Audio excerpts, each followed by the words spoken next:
Happy Friday. I'm so glad we made it to the end of the week. And I'm so glad all of you made it for another day of listening to stories by the fire. Welcome to Cozy Horror with me, Dr. Plague. Let's get 5 more great stories rolling so you can enjoy your day and have something a little special. Today, we're doing stories about monsters. So, let's start it up with something from yours truly about a boy who's having some trouble with a monster that lives under his bed. Though he may discover that that's not the only monster he has to deal with.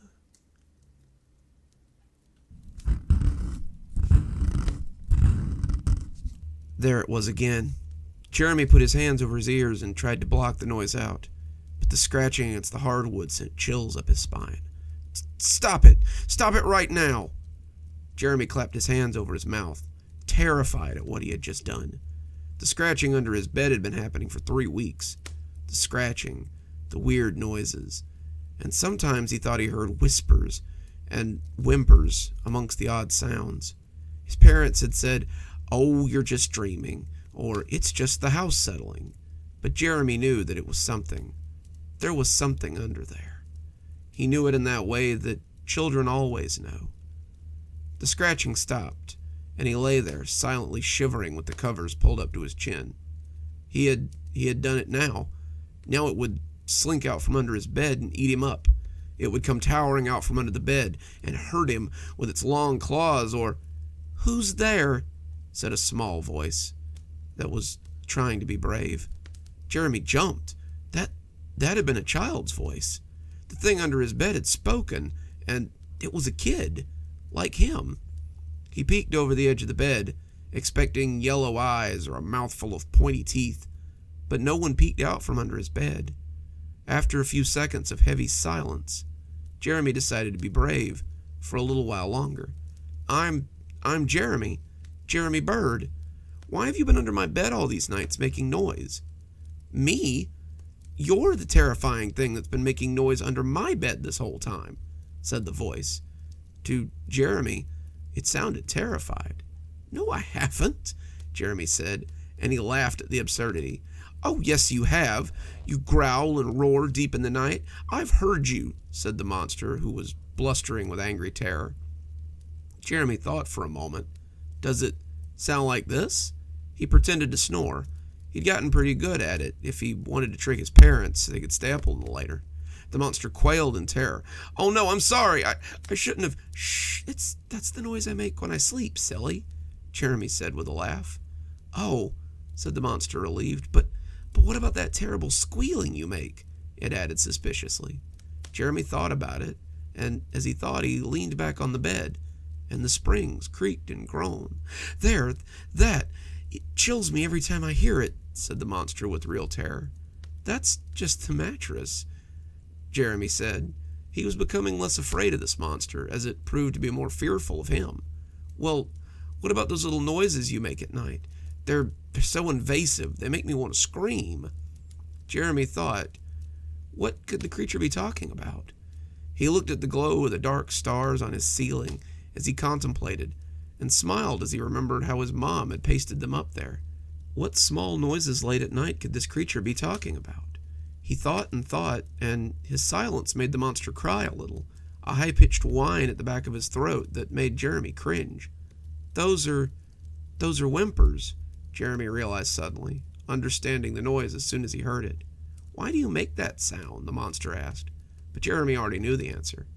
"Because I'm scared of you," he said, feeling a tear slip down his cheek as he lay in his bed, a child's fear coming over him that his parents would never understand, and because no one believes me. There was silence for a minute.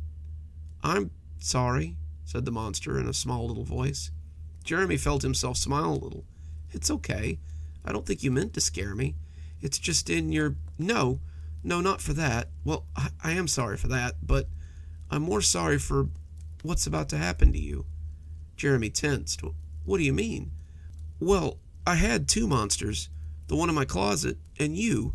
When I told the closet monster I was more afraid of you than him, he told me that he could make you go away. He told me that if I distracted you, he'd catch you off guard and make sure you never scared me again. Jeremy was silent. I'm sorry. Please, won't you forgive me? Jeremy didn't answer. Hello? Are you still there? Please don't be mad at me. I'm sorry. But Jeremy would never answer. The only sound to be heard was the soft drip on the floor and the closet door scratching as it was pulled shut from the inside. I think that was one of the first creepypastas I ever actually wrote. It's always nice to break it out and see where I started and how far I've come. This next story is about someone who buys a new product and discovers that the monsters might be closer than he ever believed. So, let's hear a little story about the colors of fear. When I came home from work and saw the package on the front porch, I was filled with an irrational flood of joy. You would have thought I'd received something spectacular, and to me, I had. I'd been waiting for 5 days for Amazon to send the package, and as I brought it inside and cut the tape, I couldn't wait to see how it looked. Reaching into the buffer pads, I pulled out not a game or a new Funko Pop, but a single light bulb and a package that seemed bigger than it should have needed to be. Not just any light bulb, however, but one of those color-changing LED light bulbs. I'd seen them on TikTok and thought they looked cool. They would go through a whole spectrum of colors thanks to the little remote they came with, and I thought the whole operation looked very soothing. I like to watch people lay in bed as the colors shifted, and I thought it might help with my recent mood. I'd been experiencing some heavy seasonal depression lately, and the inclusion of some colored lights might be just what I was missing. I read the instructions and installed the bulb in my ceiling fan, and smiled as I looked at the little remote in my hand. There were so many colors to choose from, and I felt a giddy sense of anticipation. Which one should I try first? Red? Maybe blue? I settled on a light and buttery yellow as I lay in my bed. I felt like I was in some kind of sun, the ones I'd drawn as a kid, it seemed. The yellows were thick, the shade of melted crayons, and I was happy as I lay beneath it in my single room. It had been hard to get out in the cold lately, and this made me feel like I was at the park, under the warm sun at the beach, maybe. It wasn't actually warm, but I could trick my mind into thinking that it was, at least. I lay there for a few minutes, just soaking up the faint sunlight before I got up and went to my computer. As I logged into World of Warcraft for a little gaming, I looked at the remote and decided on a different color. As I explored in the game, I changed the colors to depend on where I was going. The rusty red of Orgrimmar, the deep green of Stranglethorn, the light blue of the Undercity, back to the sunny yellow for the Barrens, and so on and so on. The bulb had a color for every occasion, it seemed, and I really enjoyed playing with it as the evening progressed. I fell asleep that night under the soft, dark blue of a night sky, and I slept better than I had in a long time. In my downtime the following week, I found myself playing with the light, trying out the different colors. I discovered a button for mixing colors and found myself making color combinations that turned my room into all kinds of different shades. I found I liked a few of them.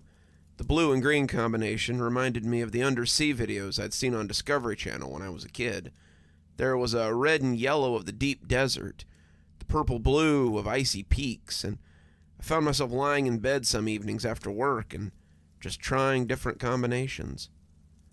I fell asleep on Thursday night, the soft blue and deep purple making me think of glaciers, and woke up to a nightmare. I opened my eyes and found myself floating in a room that looked smeared with blood.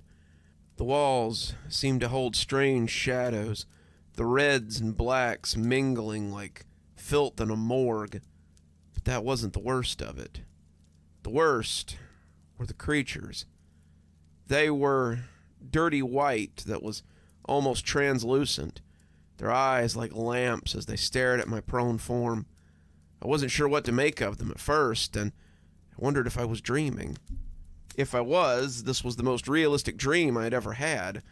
Their bodies were long and narrow, like pale reeds, and other than their eyes, they seemed devoid of features.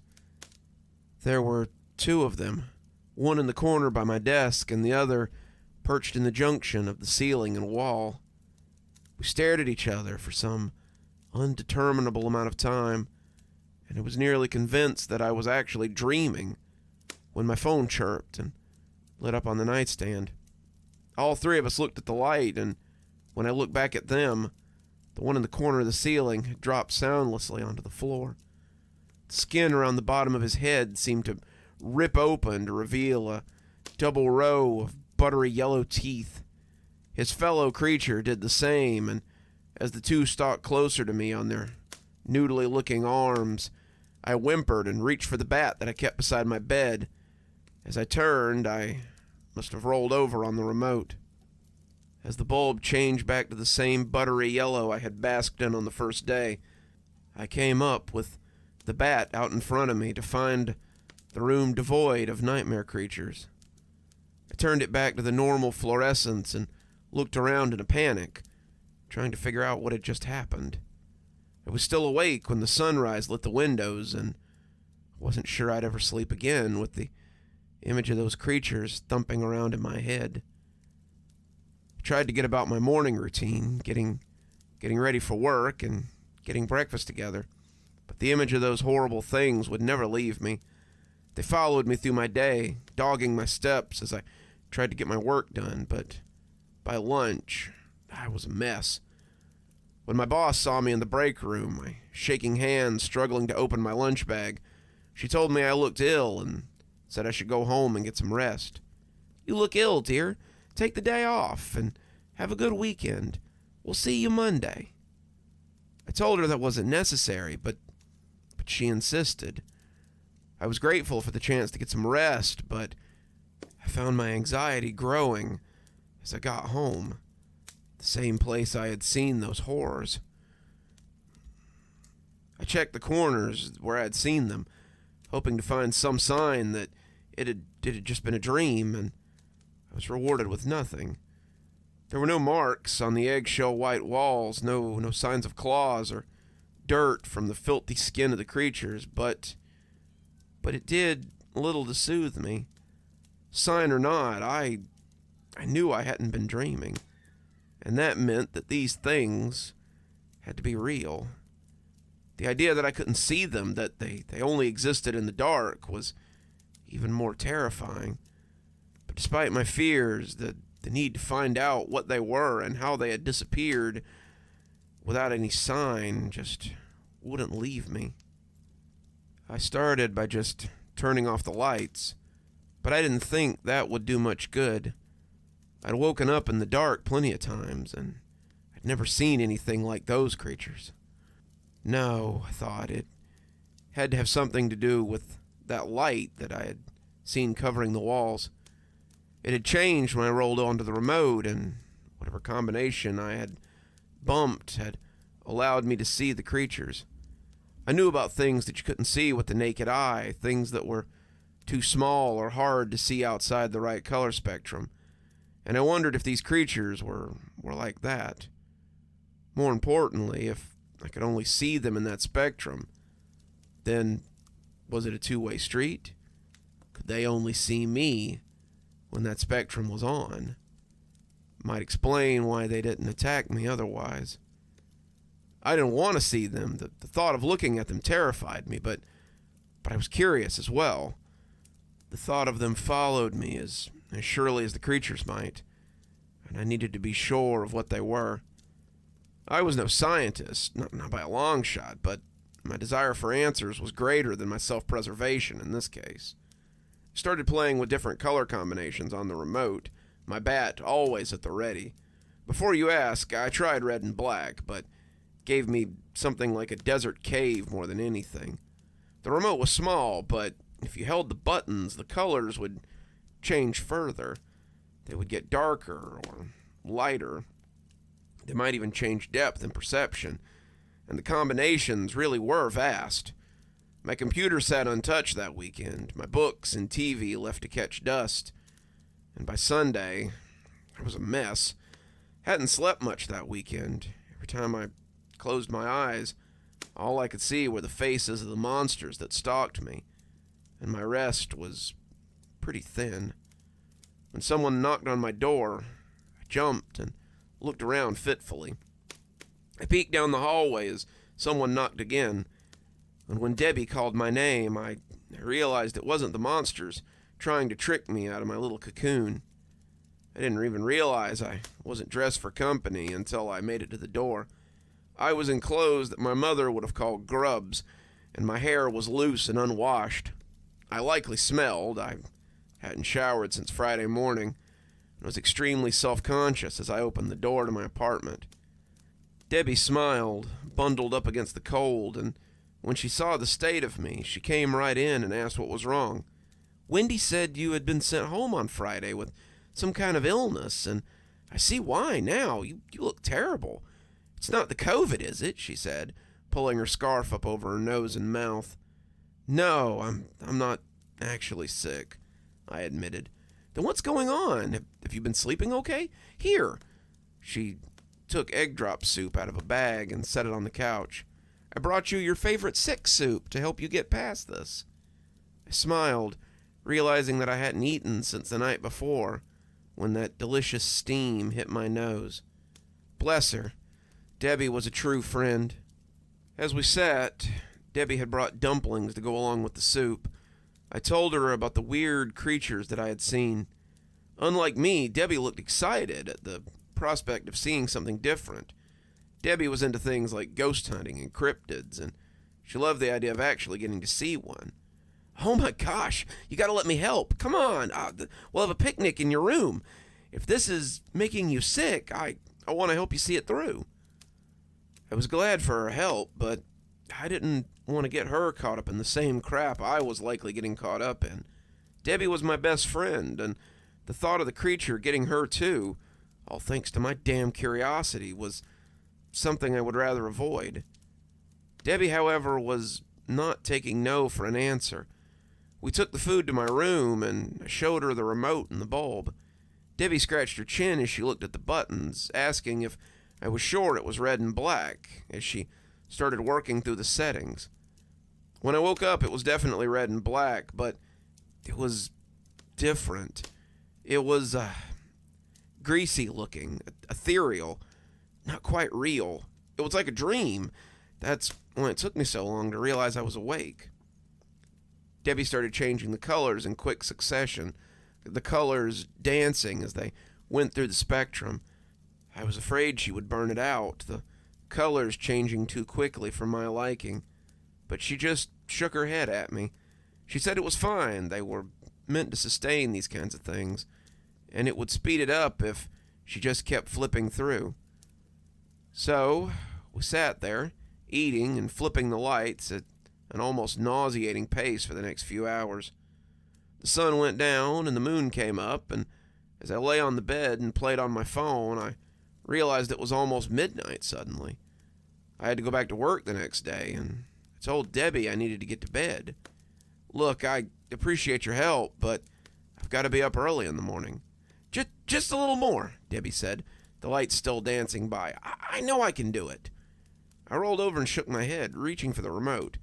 "Look, I appreciate your help, but I just don't think it can be done." She moved a little away, still flipping through the colors as I reached, and as I came off the bed, she scuttled a little further back. "Come on, just a little longer. You can be a little tired tomorrow in exchange for a good night's sleep, right?" "No, Debbie, I'm tired. I need to..." I grabbed the remote, Debbie pulling back, and that's when it fell over us. I don't know how, but we were both suddenly enveloped in the aura of dirty red and black light. The walls oozed like fresh blood. The dark hung around them like smog, and I was suddenly aware that we weren't alone. There were more than two this time, their numbers nearly a dozen, as they clung to the walls and the ceiling like grisly insects. Debbie's mouth hung open, her scream stuck midway up her throat, and I realized this had likely not been what she was expecting. As their mouths split their faces, their teeth huge, my hands shook and my stomach dropped. They fell on us then, and I rolled under the bed without thinking. Debbie's scream came out, loud and strong, and I pulled my knees to my chest as I tried to think about what to do.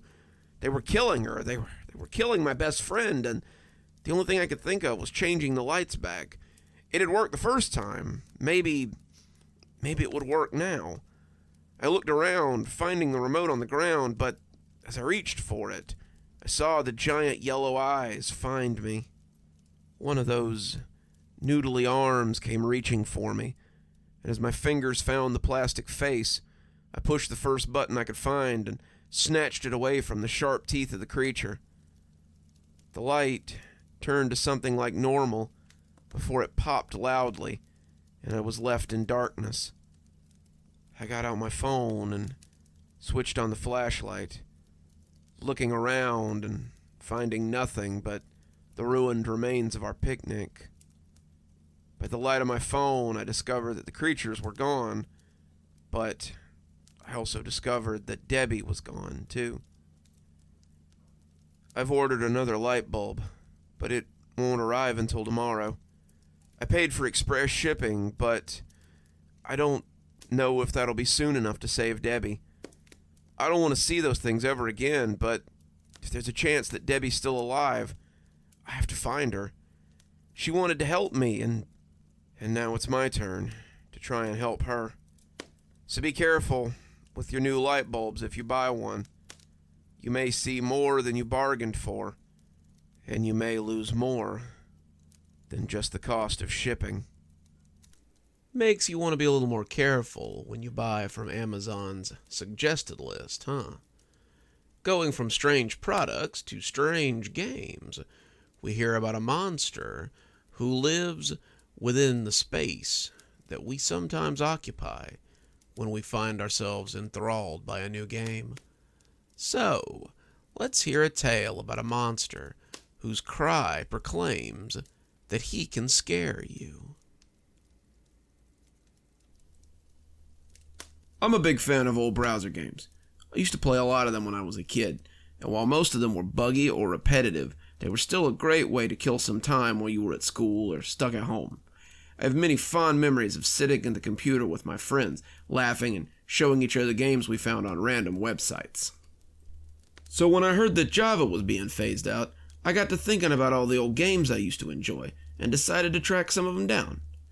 I went to Reddit to see if anyone knew of any of the sites that used to host these old games, since many of them were now defunct. And a few of them suggested Newgrounds, a place I was familiar with, but a few others suggested a dozen other sites. These were smaller places which made up for their lack of showmanship with a vast selection of retro games. I'd started clicking on them, basking in the nostalgia for a while and losing myself in the simple pleasures of these simple games. I mean, I was stuck at home due to quarantine, so what else did I have to do? That's how I found I Can Scare You. I read the description and really liked what I saw. It made me wonder how I'd never found this game before. I used to love the small selection of adventure games you'd sometimes find on Java websites, little maze runners or exploration adventure games, and this one had a creepy twist that I really liked. I had expected it to be a lot of poorly animated jump scares, probably some loud screams accompanied by a picture of the girl from Poltergeist, but I figured I'd try it out anyway. What did I have to lose, right?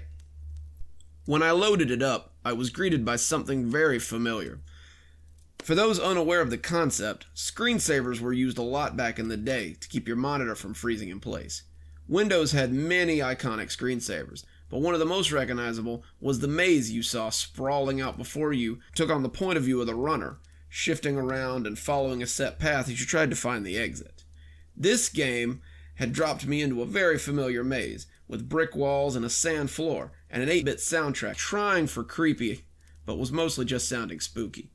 It was a little different than I remembered, though. The walls were black brick, like a negative copy of the maze, and covered in a bright green moss bordering on neon. The sand was also dark, and as I moved, It made that classic game crunch that meant you were walking over dirt. I could hear something like the wind in the background, and as I moved, I could see that the normal pictures on the wall had been replaced with grainy photos of people. The images were pixelated, but clearly actual photos. The strange thing was, they weren't anything like corpses or monsters or anything. They were just ordinary people. Some of them smiling, some of them looking off blankly, but all of them looking like candid shots of people from websites or the DMV or something. As I moved through the maze, I became aware of a voice that seemed to be following me. It was just a whisper at first, but the deeper I went into the maze, the louder it became. I would turn around and find the pictures were still on the wall, but whatever was making that noise was nowhere in sight.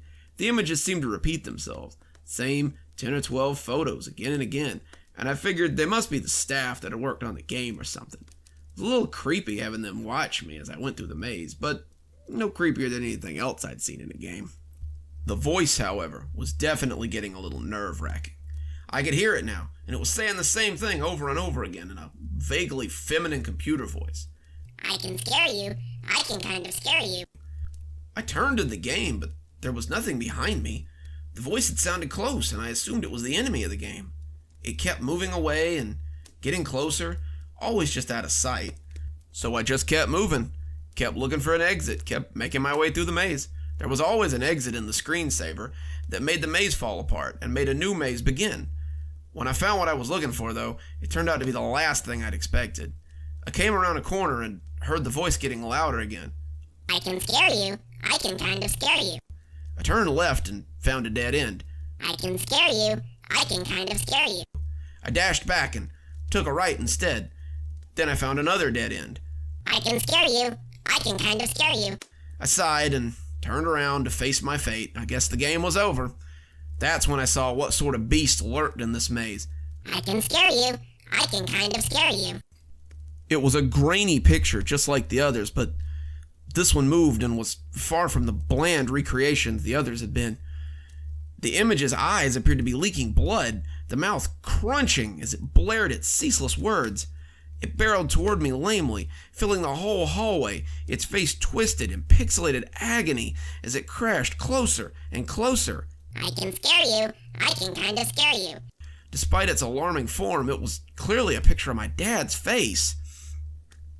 I backpedaled in fear, running and taking turns at random until I finally came to the dead end that I'd been looking for. It contained a single floating picture, and if this was the exit grid, I didn't know if I wanted to see what sort of maze it would generate next. The image was a crumpled body, a car accident or a hit and run, lying in the street in a squishy mass of broken flesh. It was grainy and pixelated like the others, but this one made me stop and gasp a little as I tried to make sense of it. The body's face was pointed to the sky, its mouth open and its eyes staring. As I looked at it, the blood seemed to pool around it, glistening wetly despite having no origin. I can scare you. I can kind of scare you. I jumped as I heard the phrase uttered right behind me, loud enough to make my speakers crackle. Suddenly my character fell over and my screen was covered in red as the screaming monster with my father's face crunched its jaws over me. I turned the screen off and pushed away from my computer, suddenly not wanting to see anymore. The last image had been the most familiar of all. It wasn't every day you got to look at your own face as you lay dying. The other pictures had been strangers, weird stock images, but the image of my father and I had been unique, and they were very jarring. The face of my father had been twisted in agony, and the eyes had been turned up in anger as the neon red blood oozed from them. My own face and body had been confused, devoid of hope, as I lay bleeding to death in a pool of my own blood.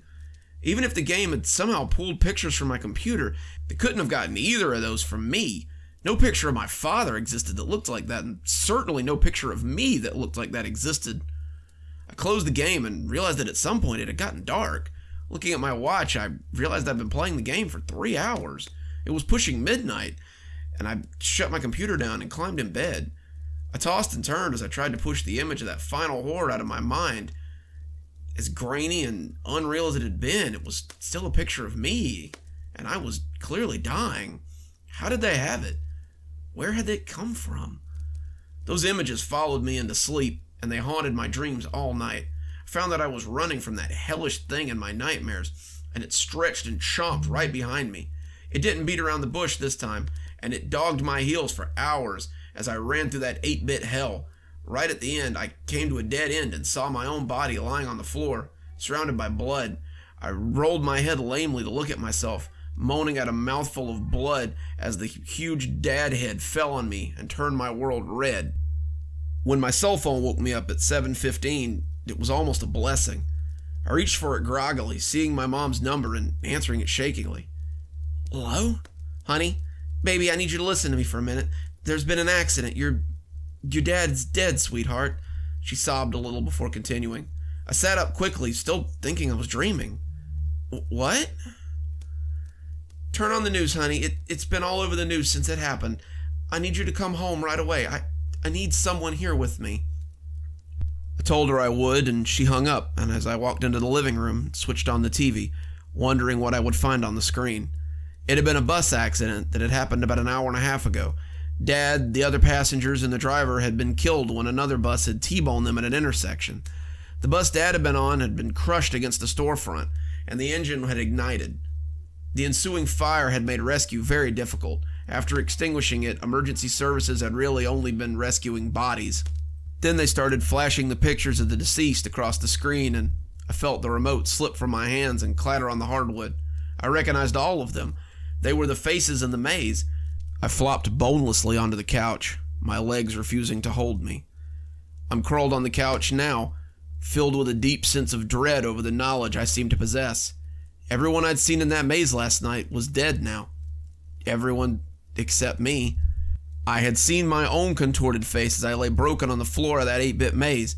If everyone I had seen in there was supposed to die today, why had I seen my picture? I hadn't died.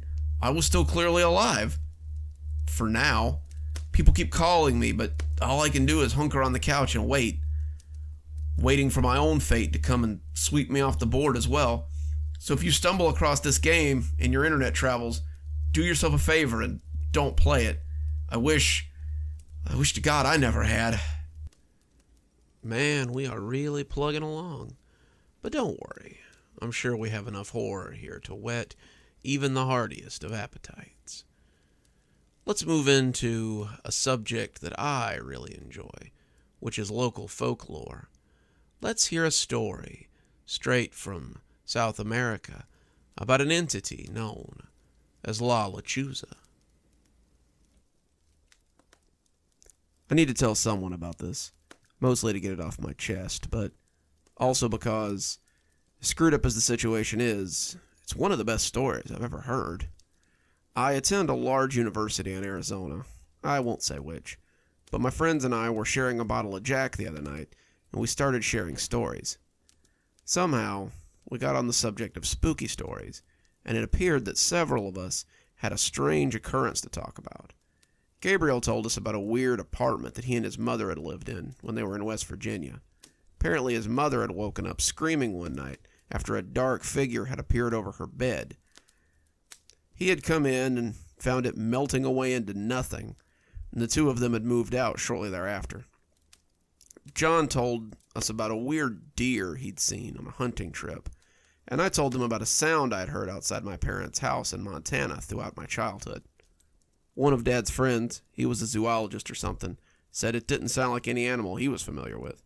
Dad jokingly asked him if it was a Bigfoot or something. He never really quite denied it. He got spooky quiet and just said he wouldn't be caught out dead in the woods, especially not after dark. We never went camping out there anymore, but we certainly never went past the property line either after dark. Passed the bottle to Samuel, and for once, he actually took a sip. Samuel, or Sam for short, had been living in the dorm since before we'd arrived at university. He was in his third year and was studying engineering as he worked towards a bachelor's degree. He had told us several stories about growing up in a small town in Mexico and how his uncle was thanks to his current status as a student. His uncle was a professor of Spanish studies and antiquities, and he had offered to help his nephew get a student visa so he could do more than drink shitty beer in the local bar and do manual labor his whole life. I opened up saying that it was weird to see Samuel drink, but I don't think you understand how strange it was. Samuel was our permanent designated driver because in the 2 years that we'd known him, I had never so much as seen him touch a bottle of alcohol, unless it was to throw it away or take it from us when we had enough. He took a moment to collect his thoughts before saying in a hollow voice, "I told you all I grew up in Mexico, right?"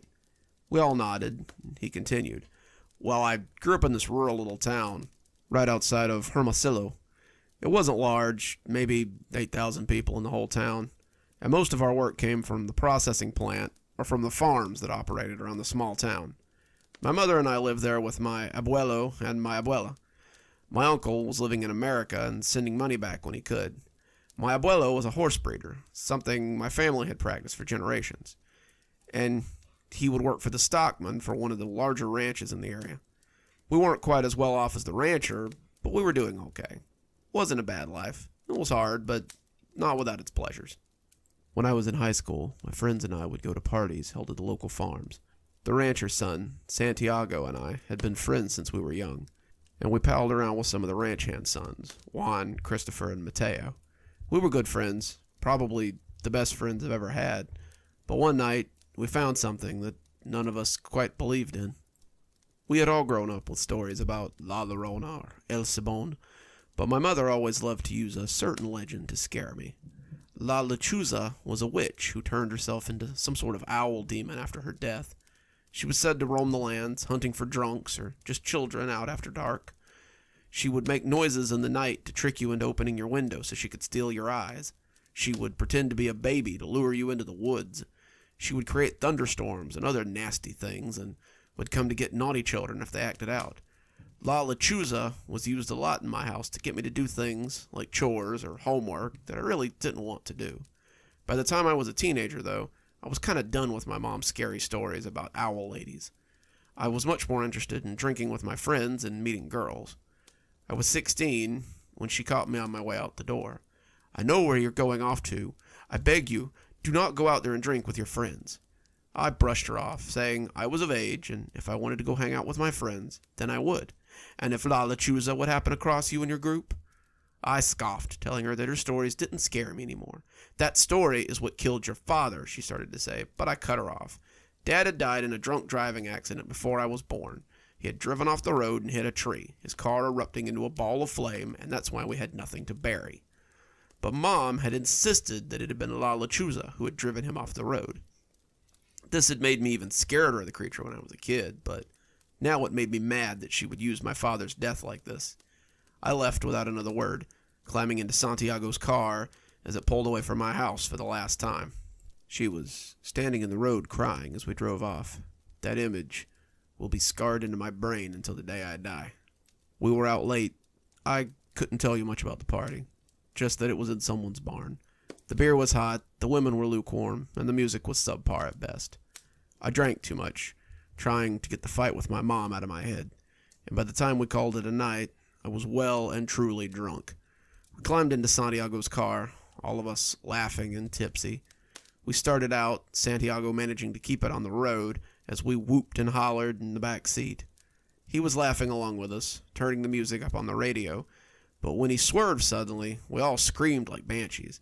He hauled us back on the road, Mateo opening the window to vomit, and I leaned up as I asked him what was wrong. He looked pale, all the tipsy scared out of him as he stammered, "I thought there was an old lady in the road, but when she turned, her body looked wrong." I said how weird it was to see someone so old out this late, but suddenly I yelled for him to look. Something was in the road, and if it was what he had seen before, he had been absolutely right. It was hunched over, a long cloak on its shoulders, and it looked deformed. It turned to look at the car as it barreled forward, and I could see piercing red eyes that bore into my soul. I saw it all in the space of 5 seconds, maybe, but those eyes will stay with me forever. Santiago never had a chance to do anything. He just plowed right into her, doing 55. The car suddenly stopped dead, and I came to about a minute later. I had boffed my head pretty good on the seat, but one look at Santiago told me I had gotten off lucky. He had slammed into the windshield, breaking his neck and turning his skull into a rotten gourd. The others seemed to be okay, but the car was smoking, and we climbed out as we assessed the damage. The whole front end was smashed in like we'd hit a tree or a big rock, but nothing was in the road to be hit. I remembered the old lady and moved off to check the ditches, thinking maybe we had knocked her off the road. The others just milled about, not sure what to do. And that's when it happened. The moon was full that night, or I may very well have missed it. A shadow passed over me, a thing with a wingspan like a condor, and I looked up just in time to see it drop onto my friends as they stood huddled around the car. It had landed on Juan, breaking his back and riding him to the ground. He screamed, his scream watery and miserable. He wouldn't scream for long, though. The bird dropped its head and began to feed on him, its beak plunging and diving as the other two backed away in horror. When it looked up, face dripping blood and owl eyes glaring at me, I ran. I don't know if the other two ran at the time, but I felt like a mouse who'd seen an owl. I ran, still drunk and weaving, and the houses swam up in my peripherals. I could still hear that wet, crunching sound as the creature fed, and I stumbled as my feet hit a root. I kept running, kept moving, kept showing my heels as the houses wobbled like an oil painting all around me. I just kept running, knowing that my house couldn't be far, not noticing the lack of night sounds until it was too late. When that unearthly screech split the night, I panicked and turned a corner at random. When my foot hit a pothole, I thought for sure I was going to die. My world suddenly exploded with light, and I stumbled back on my hands and butt as a bright something nearly blinded me. I turned, putting my back to those blinding lights, and saw a horror as it descended. The headlights spotlighted the owl thing, and as it swooped down on me, I figured this was the end. I closed my eyes and put my hands up across my face, preparing for the end. That's when I heard my mom yelling at the thing. She came out of the car, shouting curses and brandishing a cross on a long silver chain. The owl monster flapped its wings, changing its course and taking off again. It screeched loudly, flapping those wings angrily as it flew away. My mother helped me into the car then, but I must have passed out, because I woke up in my bed the next morning.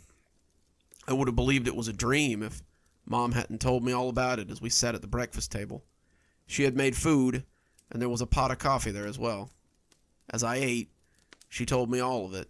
How the creature had killed my dad one night as he drove home drunk. How Santiago and Juan had been found dead that morning. How my other friends had never arrived home that night. She spelled it out for me and told me how lucky I was to be alive. She said I had been given a chance and that it was up to me to figure out how to use it. She wasn't happy with my answer after I'd thought about it for a few days, but I think she understood. I still went to those parties, but I never drank again. Instead, I helped people get home safely. I never saw that creature again, but there were nights that I imagined I could feel its hateful stare. I was taking its prey from it, stealing its food, and it never quite forgave me for that. Not a day goes by that I don't think about that night and my friends who died. We sat there, drinking as we listened to his story, a cold chill flowing through us as we took it all in. I'd say this was the end, but that wouldn't do him or his story justice. 3 weeks ago, Samuel came to me in tears and told me that his mother was going to die. I sat him down. He was shaking like a leaf, and asked him how he could possibly know that. Before that, I hadn't seen him in class in a few days, and he looked tired and rattled. I dreamed I was in my mother's house, the one she has on my grandparents' property, and I heard her crying. I walked into the living room, and she was sitting at the kitchen table. I walked up behind her, putting a hand on her shoulder, and asked her what was wrong. She grabbed my arm, and her hand had become a claw. Her head turned around, and she screeched at me through that owl beak. Her face had become that of the owl witch, and just before I woke up, she screamed my mother's name. I asked him what that meant, and he said, "Some people say that seeing her in a dream means that someone you love will die. She screamed my mother's name. I can't ignore that." 3 days later, he told me he was returning home for his mother's funeral.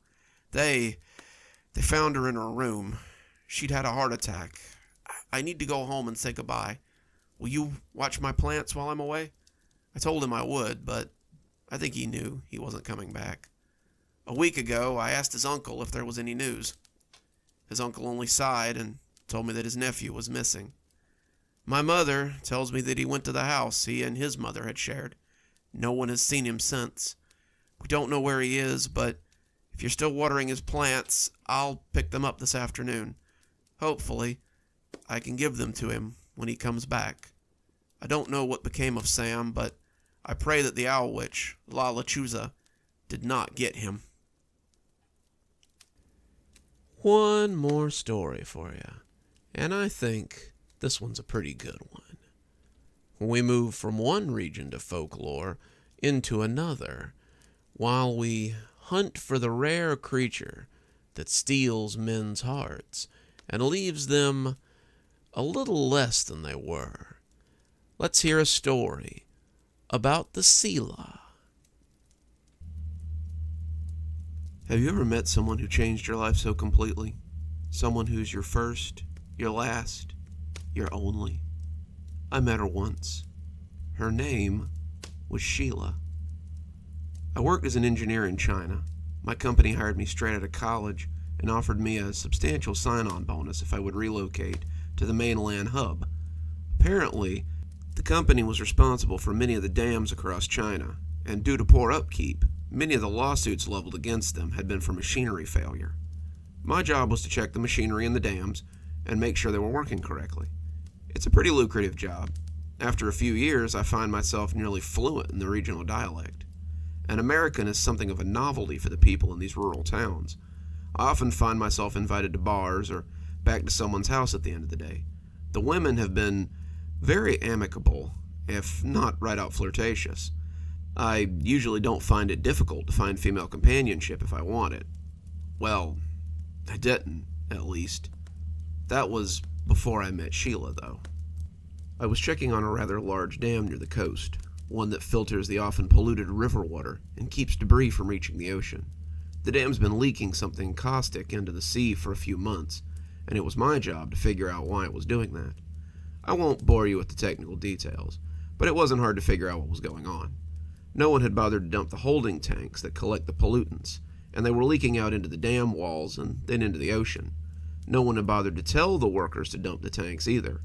So a week of work and one pumper barge later, the dam was back up and keeping the ocean clean. That was apparently cause for celebration. The dam workers took me out for a few drinks that night. The local community, heavily centered around the fishing industry, wanted to meet me and thank me. A celebration was held, and I was introduced to everyone from the village mayor to the town priest. The mood was definitely festive, and I remember being handed a small cup of strong liquor early in. The clear liquor was quite potent, and after a while, the night became a jumble of colors and sounds. I danced and laughed and ate some of the best food I'd ever tasted. The whole village was so friendly that, after a while, I forgot to be self-conscious about my height or my nationality and just let myself be immersed in the moment.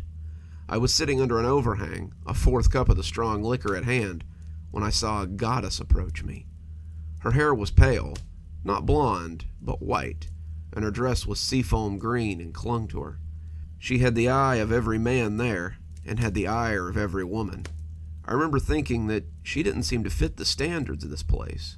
She was tall, almost as tall as me, and her skin was darker, tanned, brown. She looked foreign, vaguely Middle Eastern, and I remembered thinking that she looked like no one I'd ever seen before. She sauntered up to me, her eyes promising things her body was more than capable of keeping, and extended a hand to me. "Dance?" she asked, her voice gliding out like a midnight tide. I reached out, shakily, and took her hand. She pulled me up, not easy to do, considering I'm mostly muscle and 6'2". As the music started, she began to spin me and pull me in time with her own internal beat. We moved as galaxies moved, a solar system unto ourself, and when I looked at her, I could see her barely contained longing. She desired me. She wanted me.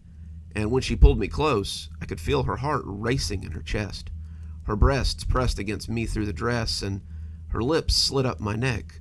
I heard her whisper something in my ear that sent pins down my spine. "Come with me. Come with Sheela." She broke from me then, a teasing finger tempting me away from the dancers. I stumbled after her, the drink and the fire in my nethers piloting me easily. Did you say Sheela? Is that your name?" I slurred, letting her lead me towards the beach. She smiled and kept crooking her finger at me as we left the festivities. She led me through the sprawl of the little dwellings that butted up against the sea, and in my drunken state I was in no mood to think about what I might be doing. Her pale hair danced in the moonlight, and her tan skin shone so pale it was almost white. It turned her into a ghost, floating along before me as I stumbled on the rutted path. She beckoned me onward, and as I came, I could hear some exotic melody floating around us in the air.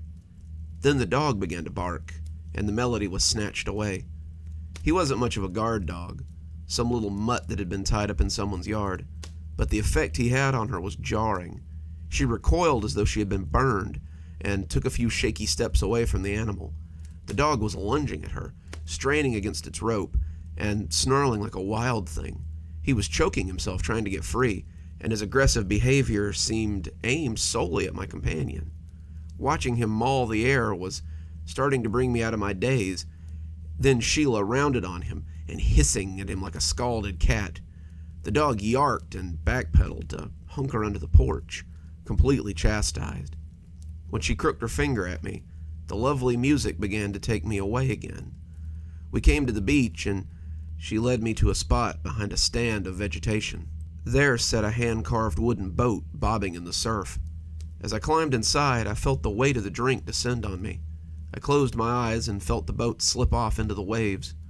My fingers splashed into the spray when they took to the water, and I remember thinking that we were moving much too fast for a boat she was paddling. I'd seen no motor, and the boat looked like the kind that you would need big oars and strong arms to pilot. As we bobbed and floated in the churning soup, I let my mind focus on the strange music enveloping me, and drifted off for what couldn't have been longer than a few minutes. When I awoke, we were on a very different stretch of sand, and her hands were pressed against my chest, her face very close to mine. She smiled when she saw that I was awake. "Come," she whispered, and was off me and out of the boat with a cat-like grace. I rose from the boat much less gracefully, and as I looked across the water, I could see the lights of the little fishing village many miles away. I looked for the oars, but I didn't see them. I must have been out for hours, because there was no way she could have gone that far in a few minutes. The little boat bobbed in the shallows, having no anchor and no means to stay put either, and that confused me as well. Surely the tide must take it back out again without something to tie it down. Then the warm laughter of my guide and the soft music enveloped me again, and I followed her into the woods. A lush jungle lay not far from the boat, and she was standing at the edge and looking lovely in her green dress. She moved into the tree line, begging to be chased, and in the light of the moon, I dogged her steps as my drink-soaked brain processed only the need to have her. The jungle vegetation was lush and thick. On any other night, I would have been hesitant to plunge into there for fear of snakes or poisonous insects. That night, though, I blundered in with wild abandon, and the deeper I went, the deeper I was pushed to go. When I crashed into a small clearing, a burbling pool splishing placidly, I looked around wildly. She was nowhere to be seen, but I could still hear the music, and I knew she couldn't be far. Suddenly, the burbling became a loud expulsion of water, and she rose from the water like a nymph. I must have looked ghastly myself, one shoe missing, clothes torn and tattered from my wild run, and my face awash with mud and sweat. She approached me, however, as though I were some Greek god. She slid her soft hands over my cheek and pressed her cool lips against mine. She tasted exotic, like oils and spices and something unknown. She tasted like the grave, but I wouldn't know that until later. She broke our kiss and slid her mouth to my ear as she whispered her last request. "Dance for me." I felt my limbs go taut, like a puppet whose strings have been pulled, and suddenly I broke into a wild and frantic sort of dancing. The music in my head changed, becoming primal and dissident. My body threw itself wildly about. My throat erupted in earthy screams of ecstasy. I felt like one of those ravers in a mosh pit as my body danced out its primal need for her. She sat back against a rock, her dress hiking up to show me a pale leg that I was sure had been tanned earlier. Hadn't she looked exotic before? Vaguely Middle Eastern? Now her skin was pale as cream, and her white hair seemed brittle and corpsey as the moon spilled across it. Her dress suddenly seemed more like a funeral shift, and the green became mold as her cat-like eyes stared at me in the throes of my passionate dancing. I was a beast, a man on fire, and as I danced, I felt my limbs exerting themselves to the limits. My legs gave way first, spilling me head first onto the dirt. I rolled over, my arms still trying to dance, and I saw her creep forward like something from a horror movie. She scuttled ghoulishly, on all fours, and my limbs refused to heed any of the commands I was giving them. My legs twitched, trying to dance, but unable, and my arms kept thrashing and hitching feebly as she approached. I could see her staring at me from the soles of my feet as she peeked at me from between my toes. Then she opened her mouth very wide and popped the big toe of my left foot into her mouth. When she opened her mouth, I had seen a double row of sharp teeth that promised to strip my flesh even as they bit through the bone. As the toe entered her mouth, I knew I would never see it again. When she sucked the toe instead, I thought maybe I'd been mistaken. Perhaps she was just playing with me. Maybe the alcohol had made me hallucinate, and this was nothing but a gin-soaked dream. Then she bit the toe, parting it from my body as she chewed with an ecstatic look on her cannibal's face. I cried out, but my cries mixed well with the dance's primal scream. No one would hear me out here anyway. We were miles from civilization. Even the fishermen on their boat that might be close would probably think I was a strange night bird. No one was coming to my rescue, and my body had betrayed me in the wake of the strange song. I was her plaything, her prisoner, and she could do with me as she liked. The other 4 toes of that foot went down simultaneously. She crunched them with relish, her serpentine tongue sliding out to lick the blood from her lips. When the toes were gone, she took a bite of the now oddly shaped foot. The blood ran darkly from the nub, and she lapped at it hungrily as she chewed. My throat felt raw from screaming, the pain intense and throbbing, and as she took a second bite, I heard my voice giving out from crying.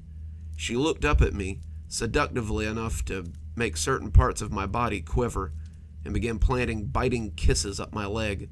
The wounds were red and oozing, her lips now painted in my blood, and as she bit her way up, I began to realize her destination. I tried to break free of her spell, not wanting to be parted from that particular portion of my body, but I was helpless before her. She kissed her way up my leg, her mouth splitting and the cheeks ripping at the corners as she prepared to bite through the front of my trousers. Then a dog howled somewhere in the jungle, and she cast her eyes fearfully towards it. She stared in the direction for nearly a minute, seeming unsure of herself. She was rattled. The dog's howl had put her off, just like the one on the mainland had. She stared out into the forest, eyes searching frantically. When nothing came running out of the jungle to challenge her, though, she turned back to her helplessly dancing victim. I'll save you the gory details. Needless to say, it was the worst pain of my life. I watched her throat bulge as she swallowed them down, a look of pure bliss on her face. My warm blood pattered down her placid face as she closed her eyes and basked in the taste of me. She looked up then, cat eyes searching, and I thought she might be seeing my heart as it beat in my chest. She licked the blood from her lips and stalked up my chest, grabbing my arms and holding them down fiercely, so my feebly swinging arms couldn't hinder her.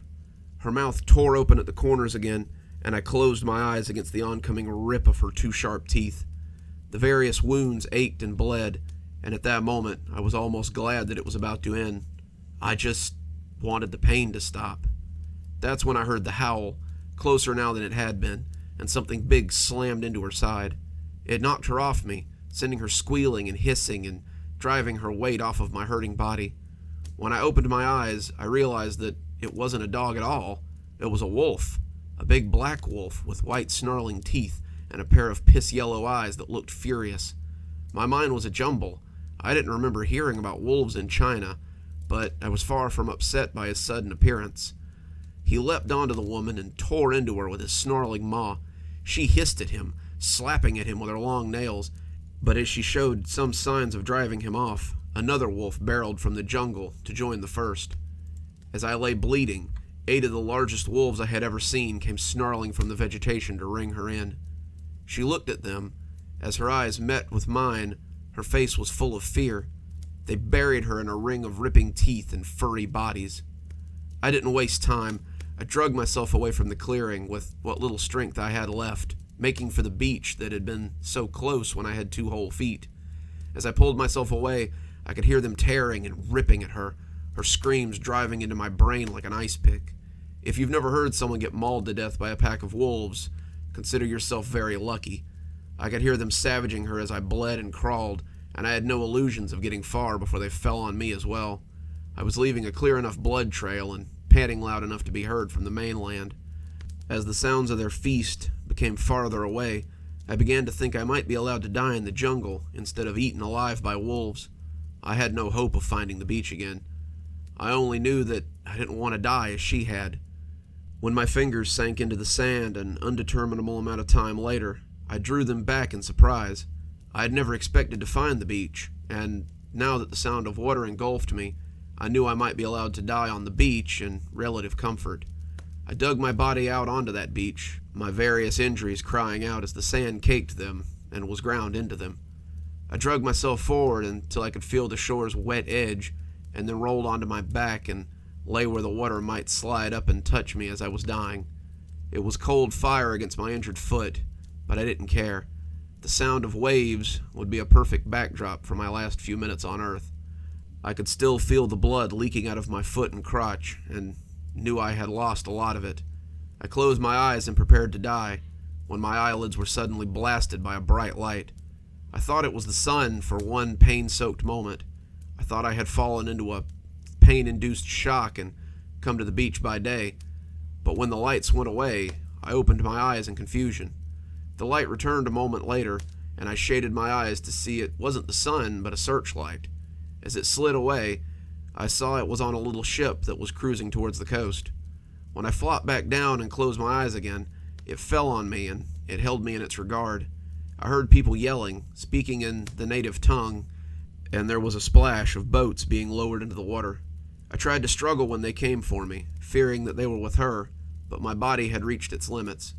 I blacked out as the strong hands lifted me from the sand. The last thing I remember was feeling my back on the hardwood and wondering if it would be the last thing I ever felt. I woke up on the mainland, though. I had been asleep for 3 days. The doctors told me that some fishermen from the village had heard me screaming and come to see if they could help. My left foot was 60% gone. My left leg was in danger of needing amputation, since some of the bites had festered. My groin was a tube now. My reproductive organs were bitten off completely, and I was fortunate to be alive. Any longer, and you would have likely bled to death. As I lay in the clean white hospital room, being told I would likely lose my leg, and had lost the thing that at my age made me a man, I didn't feel so fortunate. The police came and asked me questions about what had happened, but you could tell they didn't believe me.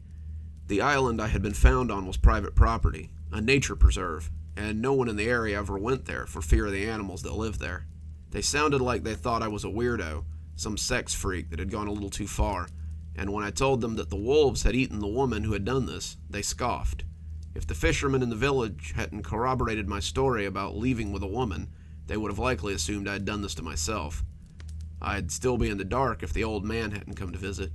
He told me his name was Lee, and he had been one of the fishermen who had found me on the island.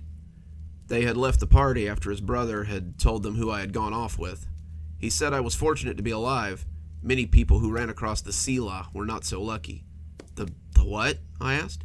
Sheela. They are old creatures that live on the island. They are spirits, he said, trying to find the words to explain it. Not like our spirits, but still spirits. They come from the union of a spirit of air and a human. They feed on human flesh and love to entice their prey to a secluded area so they can extend their time with them. You said creature. You mean there are more of them? I asked, horrified.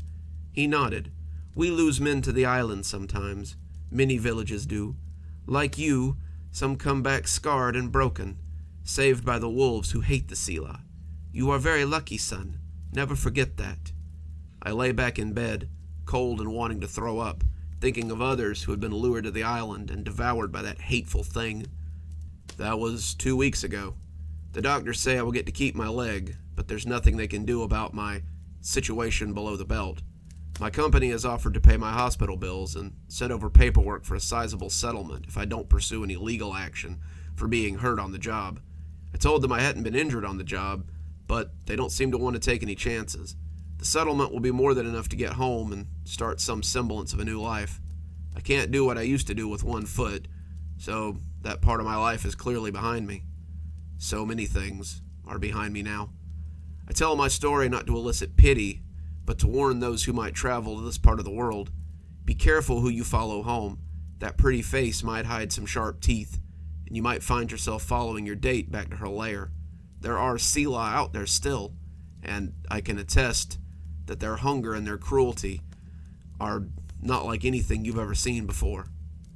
Be careful, and don't be her next victim. And just like that, our tales are at an end. Oh, but don't worry. I'm sure we'll be back very soon with more cozy horror. Till then, this is Dr. Plague wishing you a wonderful day and a spooky evening.